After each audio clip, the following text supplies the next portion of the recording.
আল্লাহ কখনো চাবি না বানাইয়া ওইটার তালা বানায় নাই। কথা কন, তালাও যেহেতু আছে ওই তালার চাবিও বানিয়েছে কে? মা আনজালাল্লাহু দাআন ইল্লা আনজালাল্লাহু লাহু শিফা। আল্লাহ দুনিয়ায় এমন কোন রোগ পাঠায় নাই যেই রোগের ঔষধ বানায় নাই, এমন কোন রোগ নাজিল করে নাই যেই রোগের কোনো চিকিৎসা বানায় নাই, হয়তো সেটা আবিষ্কার হয় নাই। অনেকে ক্যান্সারের কথা বলতে পারেন যে হুজুর ক্যান্সার এমন রোগ, এই ক্যান্সার তার নাই কোনো অ্যান্সার, কিন্তু বিজ্ঞানীরা বলতেছে এটারও অ্যান্সার আবিষ্কৃত হচ্ছে। সুবহানাল্লাহ কইবেন না? কিছু কিছু ক্ষেত্রে হয়েও গিয়েছে। এজন্য দুঃখের পরেই আছে সুখ, কষ্টের পরেই আছে আনন্দ।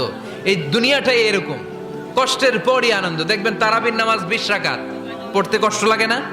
কোমরে ব্যথা, হাঁটুতে ব্যথা, কিন্তু 20টা রাকাত যখন শেষ করে মসজিদ থেকে বের হই একটা আনন্দ আছে না নাই?